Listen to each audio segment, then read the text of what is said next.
my gosh, okay? Like, I thought I was going to see a spy movie. And maybe this is the issues that comes into play when I make the decision to not watch movie trailers, because I'm trying to do right, okay? I'm trying to be saved in 2018, and me going to see basically a soft porn, like erotic spy psychological thriller, that's not me trying to be saved in 2018, okay?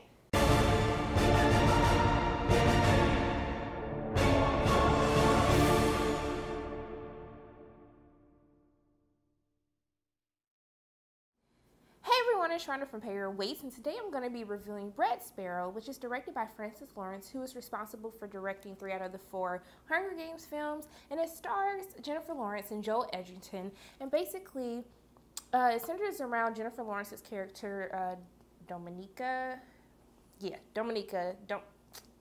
So it centers around her character, who is basically introduced to us as this very beautiful and highly talented Russian ballerina. And after her accident ends her ballerina career, she kind of gets pushed into this spy program called the Sparrow program within Russia.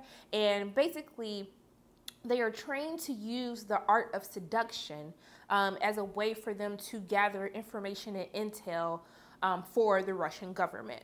And so the main mission that she has is they're trying to figure out who a mole is within the Russian government who is feeding intel to the CIA. And so her mission is basically to seduce one of the CIA agents, played by Joel Edgerton, and basically figure out who the hell is the mole, so they can do probably what most people would think, kill the person.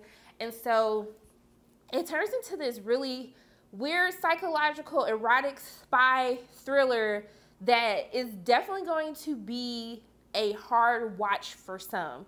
Like, I wouldn't be shocked if people got up and walked out of the film because of all of the sexual just nature. It's like basically the only way I can compare this is to, if you watch Game of Thrones, I felt like watching this movie was like watching the mistreatment of women like in Game of Thrones, but on level 1000, because there's a lot of not just sex, but like just rapey scenes and things like that, things that are already difficult to watch.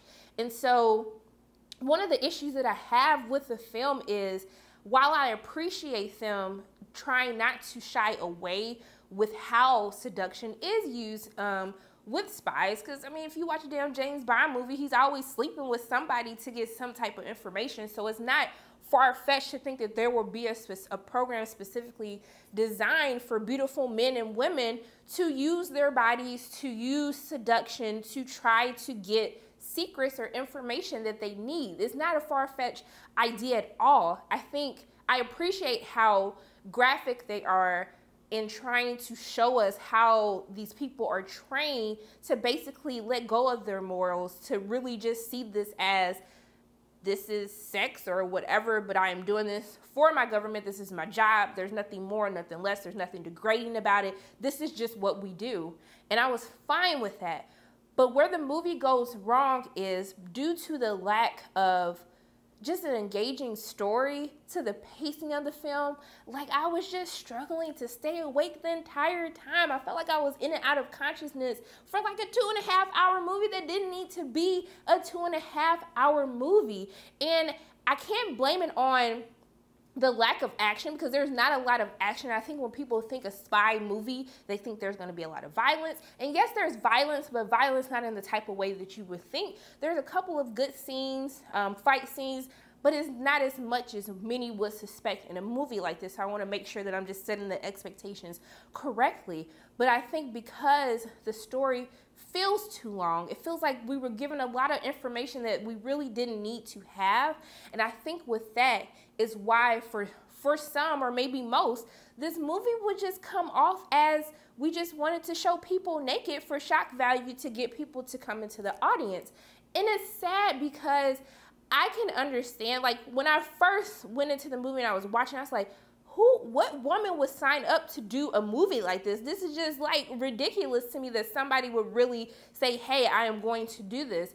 But as I get from the beginning of the journey with Jennifer Lawrence's character to the end, where you see that the movie is about female empowerment, because you see a woman who was basically forced into this program, forced into this type of lifestyle that wasn't her choice, to the end, her basically choosing, taking power and control back, not only over her body, but over her life as to what she finally wants to do. And I totally get that, but it was just, I don't think that people going to see this movie are going to have that same connection. And that was with me really trying to struggle in deep thought and really try to find a way not to feel like these people were just naked on screen for no freaking reason. And honestly, that's still how I feel, but I understand what they were trying to do. They just weren't good at executing on it. Ugh. And it makes me so mad. It makes me so mad because it could have been really good, but no. I would definitely have to say, like, just wait, okay? Wait on this movie. Wait for it to come online. Like, just do better, okay? When we have films like this, just do better, especially when it has, like, high sexual content. And then you're going to have all these little creepy people talking about, oh, Jennifer Lawrence is naked and all of this, and it's totally not the point of the film, but I digress, okay? That's just how I feel about it. Those are my thoughts on Red Sparrow. If you've seen Red Sparrow, share your thoughts in the comment section below on what you thought about the film. As always, my name is Sharona from Pay Your Weight, and if you like what you saw today, make sure you hit the like button, hit subscribe, share this video with your friends, and I will see you soon.